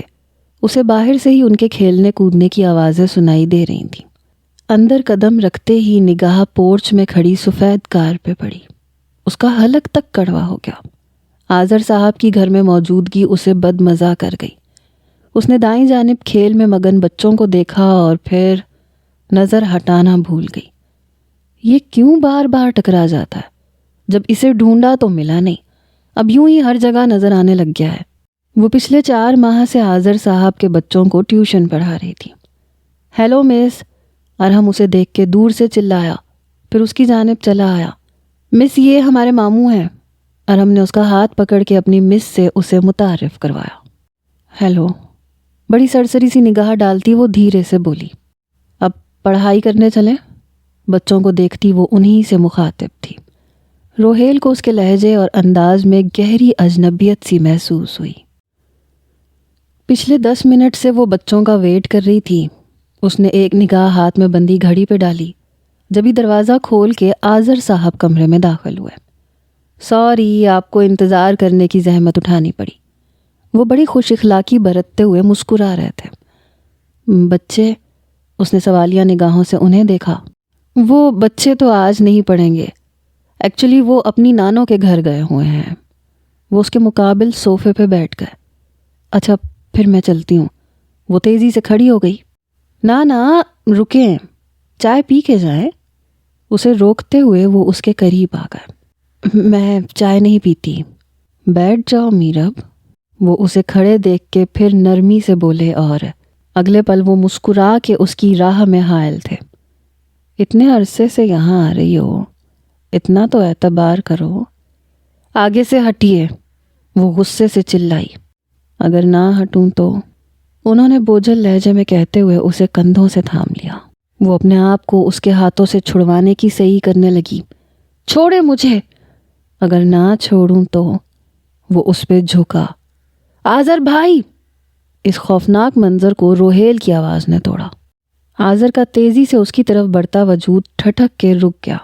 وہ تیزی سے اس کا ہاتھ ہٹا کے پیچھے ہٹی اور ایک پل ضائع کیے بغیر اپنا بیگ اور کتابیں اٹھاتی وہ دروازے کی طرف بھاگی۔ وہ روہیل کی سائیڈ سے گزر گئی۔ روہیل نے ایک تعصب بھری نگاہ آذر پہ ڈالی اور میرب کے پیچھے باہر بھاگا۔ تیز تیز قدم اٹھاتی وہ تقریباً بھاگتی ہوئی اس جگہ سے دور چلی گئی۔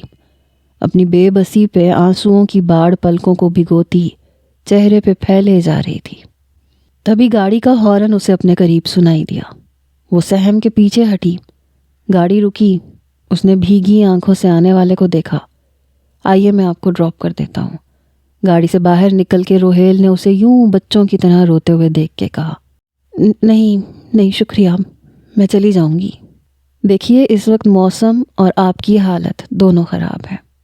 اس نے اس کے یوں سرعام رونے پہ شاید طنز کیا تھا۔ میرب نے اس کے چہرے پہ کچٹتی سی نگاہ ڈالی اور خاموشی سے گاڑی میں آ کے بیٹھ گئی۔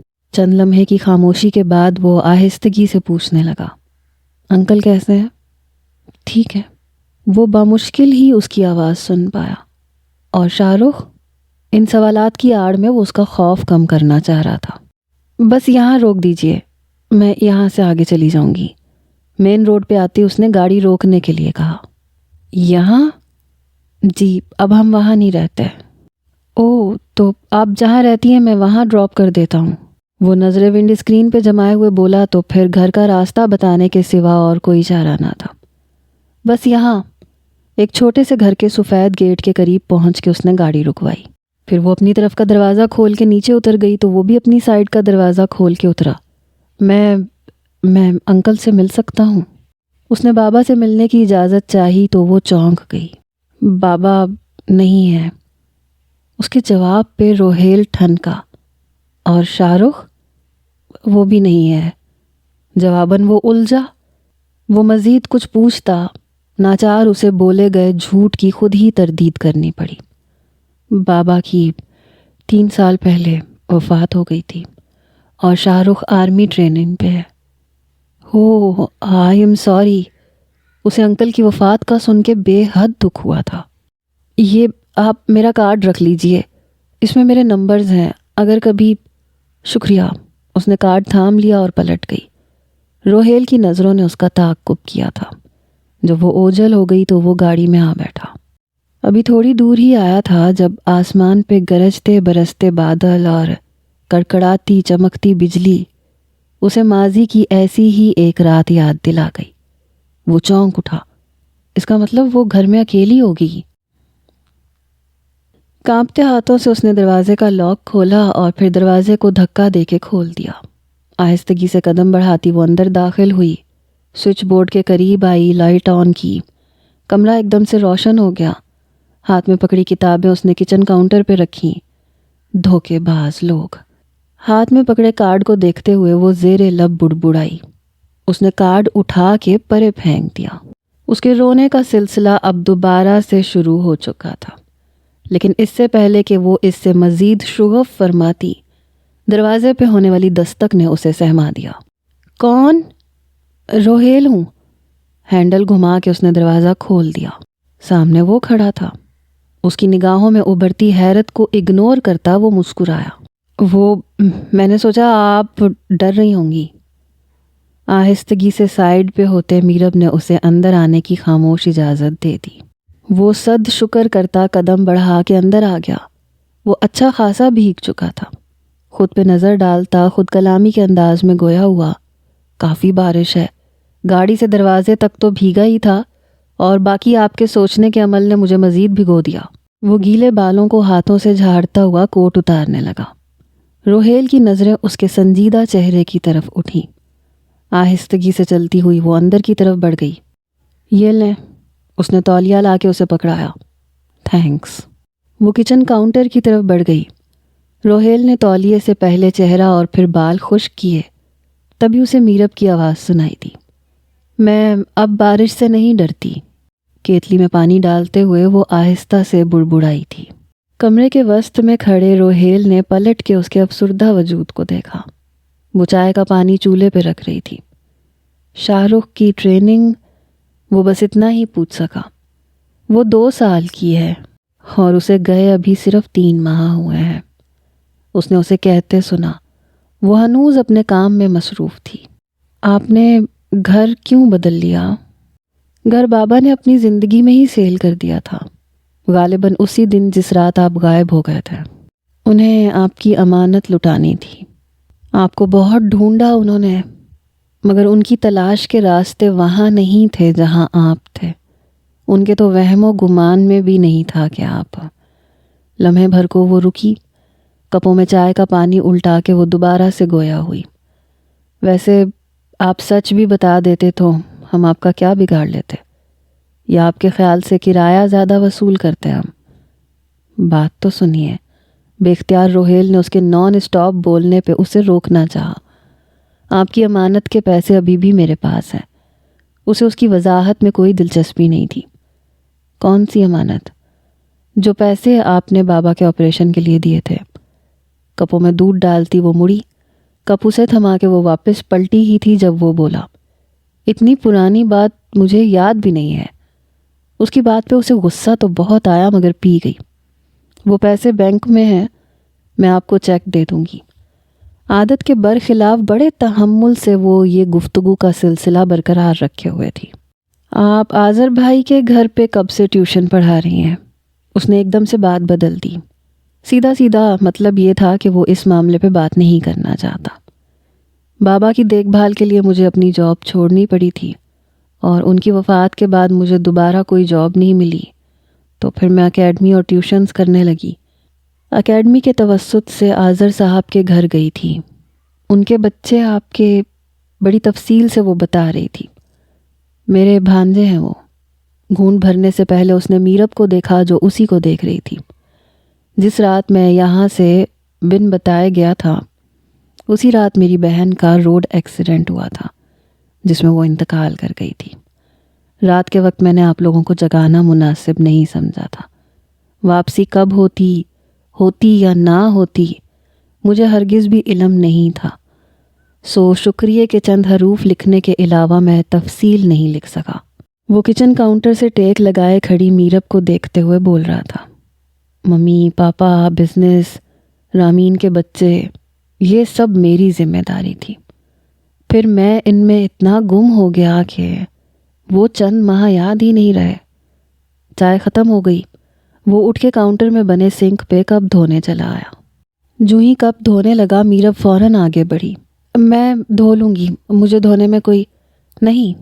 اس نے کپ اس کے ہاتھ سے تھام لیا۔ روہیل نے ذرا سا چونک کے اس کی طرف دیکھا۔ اس کا لہجہ ہی نہیں، حلیہ بھی بدلا ہوا تھا۔ بلیک سوٹ میں آنسوؤں سے دھلا چہرہ کچھ الگ ہی تاثر دے رہا تھا۔ 5 سال پہلے والی میرب سے قطعی مختلف، بڑا فارمل، سلجھا، ٹھہرا ہوا انداز۔ بے اختیار ہی وہ 2 قدم پیچھے ہٹ گیا۔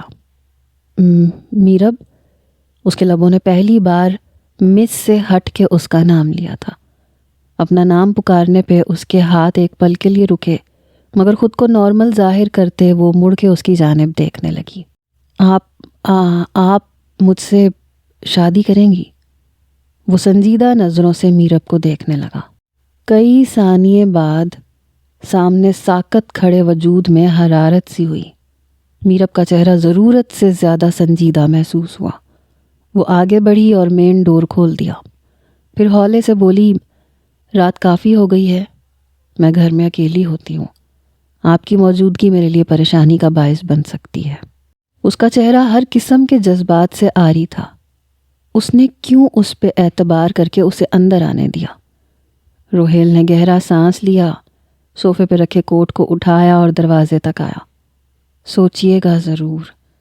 قدم باہر رکھنے سے پہلے اس نے ایک نگاہ اس کے سپاٹ چہرے کو دیکھا۔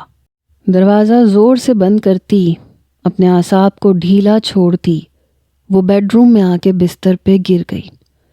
اف! اس نے گھبرا کے اپنے دل پہ ہاتھ رکھا جو بے تحاشا دھڑک رہا تھا۔ مجھ سے شادی کریں گی؟ کانوں کے قریب آواز ابھری تو کئی بے نام آنسو گالوں سے پھسل کے بستر میں جذب ہو گئے۔ غیر مانوس سی آواز پہ اس نے چونک کے دیکھا۔ اس کا سیل فون بج رہا تھا۔ اسکرین پہ انجانا سا نمبر چمک رہا تھا۔ وہ کچھ دیر ایسے ہی لیٹی رہی، پھر ناچار اٹھا لیا۔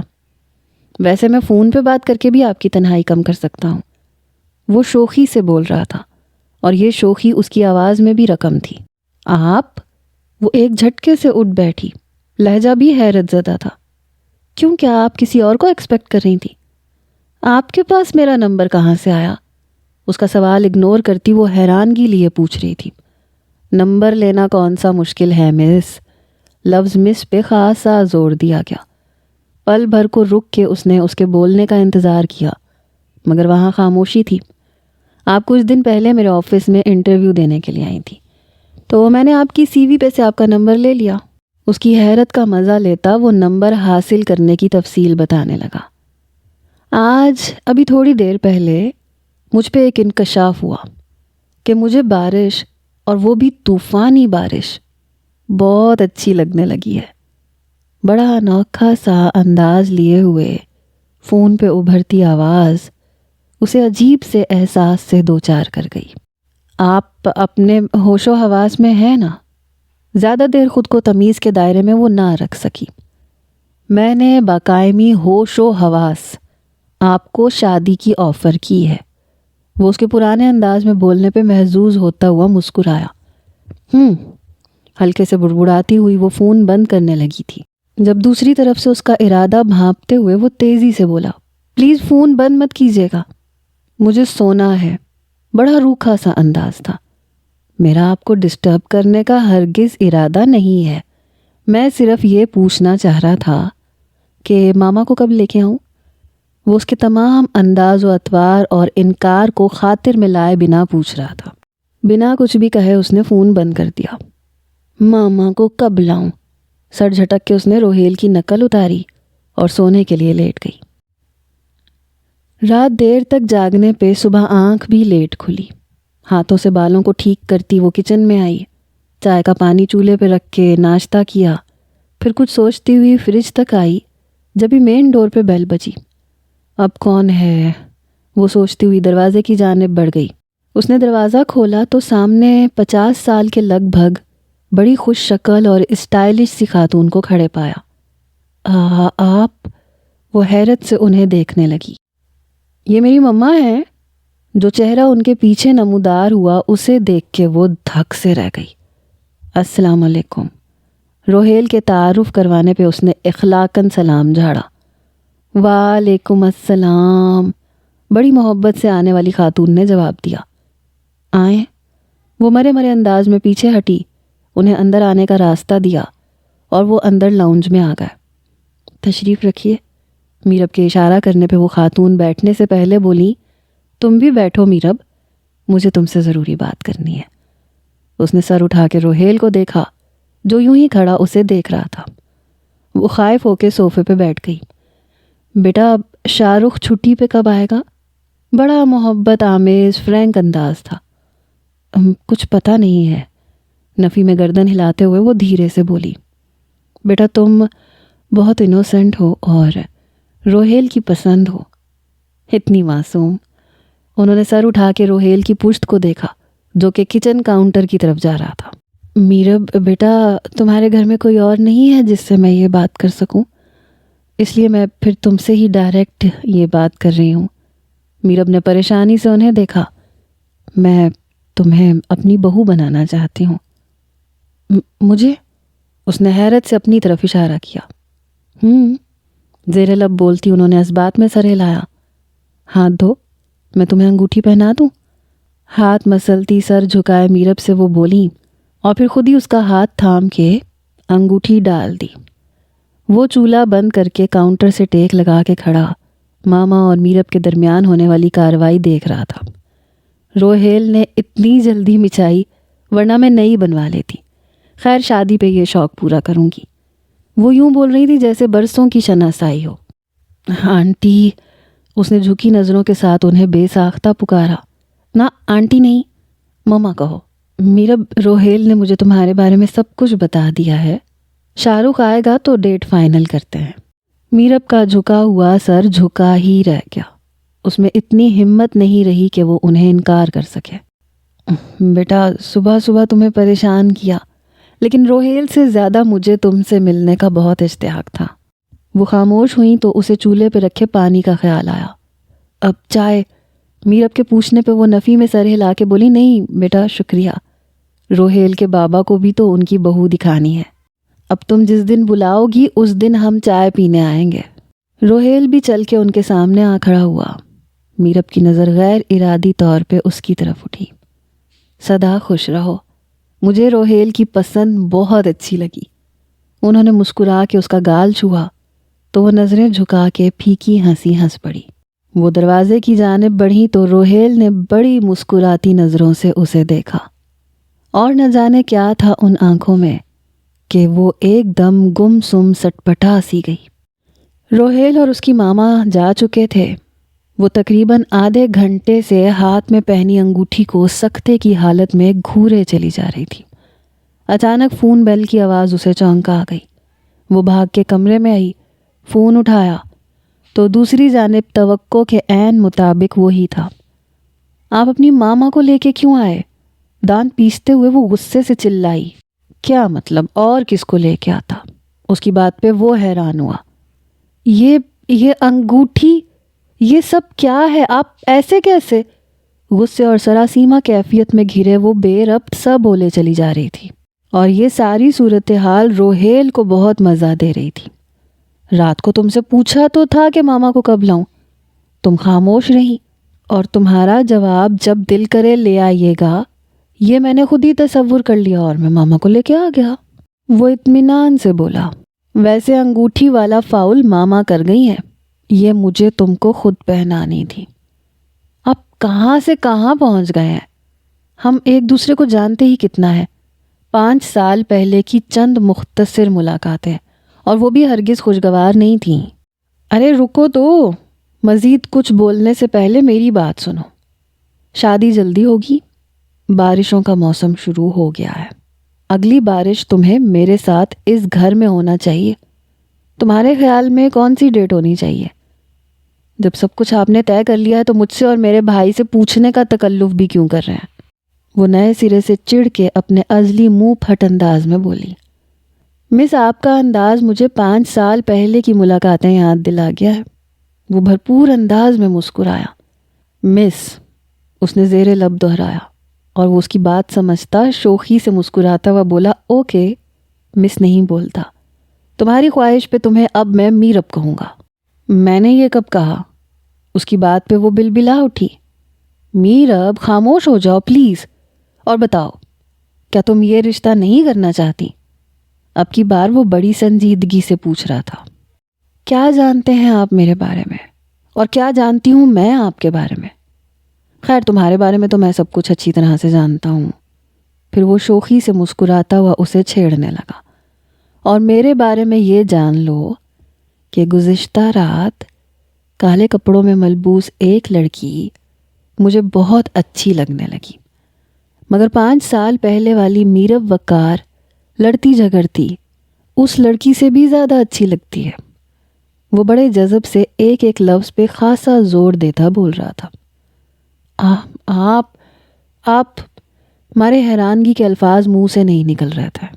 ارے سن تو لو پہلے، آپ ہی شروع کر دیا تم نے، وہ اس کی کیفیت پہ ہنستا ہوا بولا۔ اب تم یہ جاننا چاہو گی کہ پہلے والی لڑکی زیادہ کیوں اچھی لگتی ہے، تو بھئی بڑی سادہ سی وجہ ہے، اور وہ یہ ہے کہ وہ میرب میرے دل و دماغ کے کونوں میں بس گئی تھی، جسے تم نے آ کے پہلے باہر نکالا، پھر محبت کا احساس دلا کے مجھے میری زندگی میں اپنی موجودگی کی خبر دی۔ لگتا ہے سارے طور طریقے بھول گئے ہیں آپ، اس نے بڑے طنزیہ انداز میں پوچھا۔ ارے یاد ہیں مس میرب وقار، بڑی اچھی طرح سے تمہارے سارے طور طریقے بھی مجھے یاد ہیں، یہی تو میں تمہیں بتانے والا ہوں۔ میں نہ تو تم سے صفائی والے کو آدھے پیسے دلواؤں گا، نہ تمہارے واش روم میں ہونے پہ پانی کی موٹر بند کروں گا، اور نہ اس کے پیسے چارج کرنے کا مطالبہ کروں گا۔ اور سنو، کھانا دینے پہ تمہیں ایرا غیرہ بھی نہیں کہوں گا۔ جب تیار ہو کے کہیں جاؤ گی تو پانی کی بالٹی بھی تمہارے اوپر نہیں پھینکوں گا۔ وہ جن باتوں کی طرف اشارہ کر رہا تھا وہ اس کے لیے باعث ندامت تھی، اس لیے اس کا سر جھک گیا۔ وہ سب، اس نے دھیمے سے وضاحت دینے کی کوشش کی۔ کم آن میرب، تمہیں صفائی دینے کی ضرورت نہیں ہے، یہ سب تمہیں یہ بتانے کے لیے تھا کہ تم مجھے بھولی نہیں تھی، اور یاد تو میں بھی تمہیں تھا، بس فرق یہ تھا کہ تم مجھے 5 سال ڈھونڈتی رہی، اور میں، خوش فہمی ہے، میں آپ کو پیسے لٹانے کے لیے تلاش کر رہی تھی۔ جھٹ سے بولتی وہ خود پہ لگے الزام کی تلافی کرنے لگی۔ او ہاں، پیسوں سے مجھے یاد آیا کہ وہ سب پیسے شاہ رخ کے ہیں، جب وہ برسر روزگار ہو جائے گا تو اس کی شادی کی شاپنگ کروانا ان سے۔ اوکے، آل رائٹ، اب ذرا آگے بڑھتے ہیں۔ میرب، شاہ رخ میرا بھائی ہے اور ہماری ذمہ داری ہے، سو اس کی طرف سے پریشان مت ہونا۔ اب چلو فٹافٹ سے بتاؤ کہ بارات کب لے کے آؤں؟ اتنی آسانی سے کیسے مان جاؤں؟ اب کی بار میرب نے شوخی سے کہا۔ کیا مطلب؟ اس بات کو ماننے کے لیے بھی کوئی شرط ہے؟ جواباً وہ بے ساختہ چلایا۔ اب کیا کریں، ہم تو ایسے ہی ہیں۔ کندھے اچکاتی وہ کھلکھلا کے ہنس پڑی۔ فون کے دوسری جانب اس کی ہنسی پہ وہ چونکا تھا اور خود بھی مسکرا دیا تھا۔